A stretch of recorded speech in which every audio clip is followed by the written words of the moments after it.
Part 2। और फिर कुछ ही क्षणों बाद उस युग पुरुष का जन्म होता है जिसे हम बुद्ध के नाम से जानते हैं। अगले दिन राजा शुद्धोधन का सारथी सूर्या सुबह सुबह ही उनके पास पहुंच जाता है। राजा शुद्धोधन सूर्या को देखकर उससे पूछते हैं, सूर्या, तुम यहाँ क्या कर रहे हो? मैंने तो तुम्हें रानी महामाया और प्रजापति के साथ भेजा था। सूर्या कहता है, बधाई हो महाराज, रानी महामाया ने लुम्बिनी वन में पुत्र को जन्म दिया है। सारथी का संदेश सुन राजा बहुत प्रसन्न होते हैं और खुशी के मारे फूले नहीं समाते और अपने सारथी से कहते हैं, मांगो सूर्या, मांगो, आज जो मांगना है मांगो। आज तुमने मुझे ऐसा संदेश दिया है जिसको सुनने के लिए बरसों से मेरे कान तरस रहे थे। सूर्या हाथ जोड़कर कहता है, मुझे कुछ नहीं चाहिए महाराज, बस जिस प्रकार मैं आपका सारथी हूँ उसी प्रकार मेरे पुत्र चन्ना को युवराज का सारथी बना देना, बस इतनी सी विनती है। राजा शुद्धोधन कहते हैं, ऐसा ही होगा सूर्या। राजा शुद्धोधन अपने कुछ सैनिकों के साथ उसी समय लुम्बिनी वन के लिए प्रस्थान कर देते हैं। लंबा सफर तय करने के बाद राजा शुद्धोधन और उनके सैनिक लुम्बिनी वन पहुंचते हैं। राजा शुद्धोधन के मन में अपने पुत्र को देखने की बहुत गहरी उत्सुकता थी और वे बस जल्दी से अपने पुत्र का चेहरा देख लेना चाहते थे।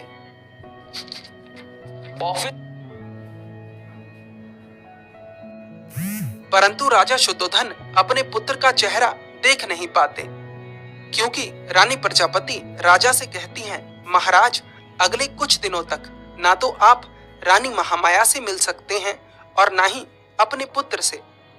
राजा शुद्धोधन कहते हैं, ठीक है, हम नियमों का पालन करेंगे, परंतु क्या मैं अपने पुत्र को छू भी नहीं सकता? रानी प्रजापति कहती हैं, नहीं महाराज, अगले कुछ दिनों तक आपको संयम रखना होगा। जब राजा शुद्धोधन अपनी दोनों पत्नी और पुत्र के साथ महल पहुंचते हैं तो सभी लोग उनका हंसते हुए चेहरों से स्वागत करते हैं, परंतु द्रोणोधन और उसकी पत्नी मंगला अपने चेहरे पर झूठी खुशी दिखाते हैं। राजा शुद्धोधन अपने पुत्र के नामकरण के लिए अपनी बहन अमिता को देवदास से बुलवाते हैं। उस समय यह प्रथा थी कि बच्चे का नाम उसकी बुआ ही रखेगी। अमिता का ससुराल देवदा इसलिए था क्योंकि अमिता का विवाह महामाया के भाई से हुआ था। जन्म के 5 दिन बाद बच्चे का नामकरण किया जाता है। राजा शुद्धोधन की बहन अमिता बच्चे का नाम सिद्धार्थ रखती है। सिद्धार्थ नाम सुन सभी लोग बहुत प्रसन्न होते हैं। राजा शुद्धोधन नामकरण के अगले दिन अपने राज्य के बड़े बड़े ज्ञानियों को बुलवाते हैं और उनसे कहते हैं कि मैं अपने पुत्र का भविष्य जानना चाहता हूँ। सभी ज्ञानी भविष्य देखना शुरू करते हैं और राजा शुद्धोधन से कहते हैं, महाराज, युवराज बुद्धिमान होंगे, रूपवान होंगे, शक्तिशाली होंगे। उनके भीतर हर वो गुण होगा जिससे इस संसार को जीता जा सके। महाराज, युवराज का नाम सिद्धार्थ है और गोत्र गौतम। इस तरह से वे सिद्धार्थ गौतम के नाम से जाने जाएंगे। राजा शुद्धोधन कहते हैं, सिर्फ सिद्धार्थ गौतम के नाम से नहीं बल्कि सम्राट सिद्धार्थ गौतम के नाम से। वे सभी ज्ञानी कहते हैं, जी महाराज, ऐसा ही होगा।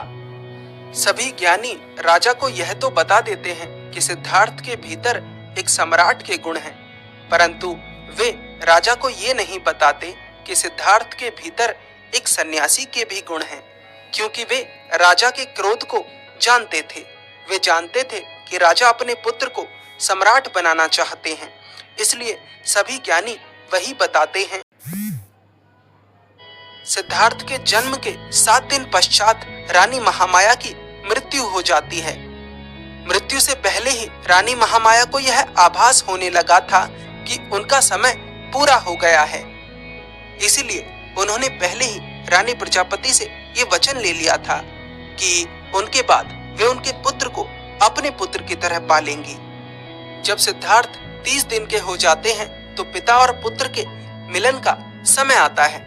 राजा शुद्धोधन से कहा जाता है कि वे अपने पुत्र को देख सकते हैं। परंतु राजा शुद्धोधन अपने पुत्र को देखने से ये कहते हुए मना कर देते हैं कि जिसने मेरी माया को ही मुझसे छीन लिया, मैं उस पुत्र को नहीं देख सकता। परंतु रानी प्रजापति के समझाने पर वे अपने पुत्र को देखते हैं और उसमें अपनी पत्नी माया की झलक पाते हैं।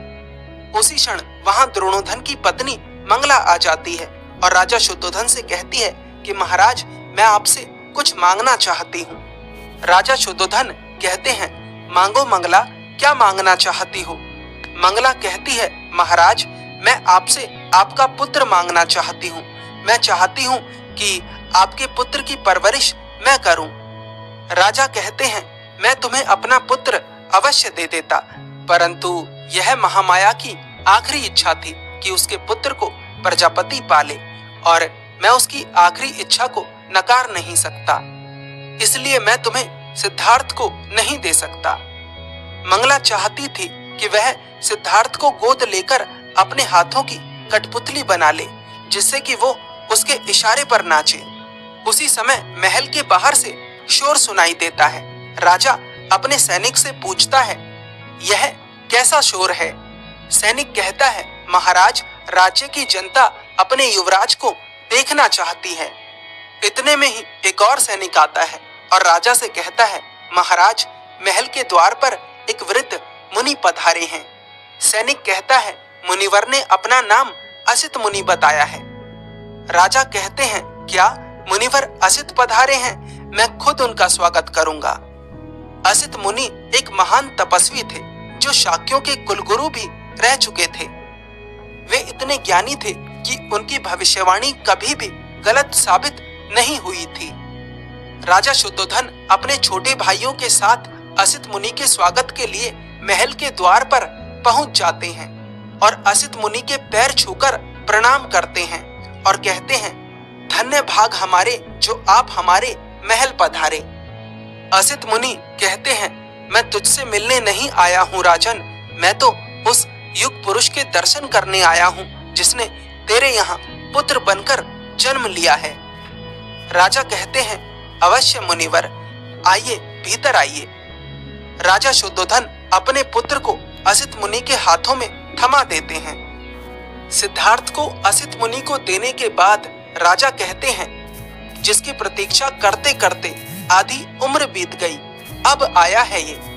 असित मुनि कहते हैं, केवल तू ही नहीं राजन, सारा जग इसकी प्रतीक्षा कर रहा था। असित मुनि सिद्धार्थ को पालने में लिटा देते हैं और उनके चारों ओर घूमकर परिक्रमा करने लगते हैं। राजा यह देखकर थोड़ा आश्चर्यचकित होता है और असित मुनि से पूछता है, मुनिवर, यह आप क्या कर रहे हैं? असित मुनि कहते हैं, ब्रह्मांड की परिक्रमा। फिर असित मुनि सिद्धार्थ के पैरों में अपना सर रखकर रोने लगते हैं। आगे की कहानी अगले पार्ट में। धन्यवाद।